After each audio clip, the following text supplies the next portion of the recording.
وانا بضم صوتي لصوت حضرتك ان حجر رشيد لازم يرجع لمصر. هو موجود دلوقتي في المتحف البريطاني في لندن.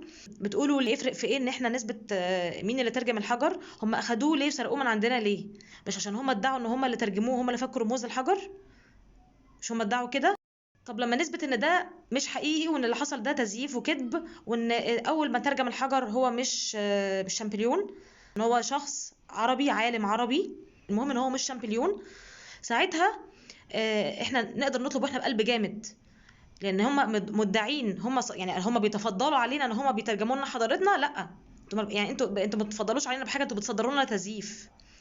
تاني حاجه حجتهم كانت ايه؟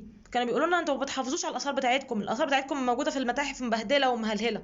او الحمد لله دلوقتي عندنا المتحف المصري الكبير، وعندنا متحف الحضاره، عندنا كذا اماكن عالميه الاثار تتحط فيها وتبقى معززه ومصانه. تالت حاجة بقى وده المهم، ان معظم الاجانب اللي كانوا بيجوا هنا عشان يكتشفوا المقابر كانوا بيسرقوا المقابر دي، وعلى رأسهم السارق هوارد كارتر. هوارد كارتر ده اللي هو مجدوه في كتبنا، وهوارد كارتر عالم الآثار اللي اكتشف مقبرة توت عنخ آمون.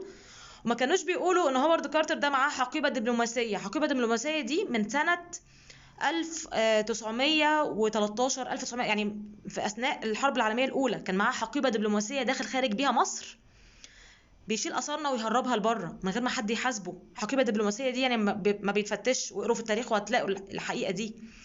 وان هو كان مكتشف المقبره دي من قبلها بفتره اصلا، والله اعلم ايه اللي اتنهب منها.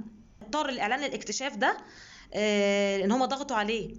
القنصل البريطاني في مصر ساعة بقى لما هم طول قوي في اكتشاف المقبره، ساعتها اضطر ان هو يعلن عن اكتشافه، لان هو كان مؤخر الاكتشاف وما كانش مخلي حد يقرب من المقبره دي تماما، عشان هو يقدر يسرق وينهب منها براحته.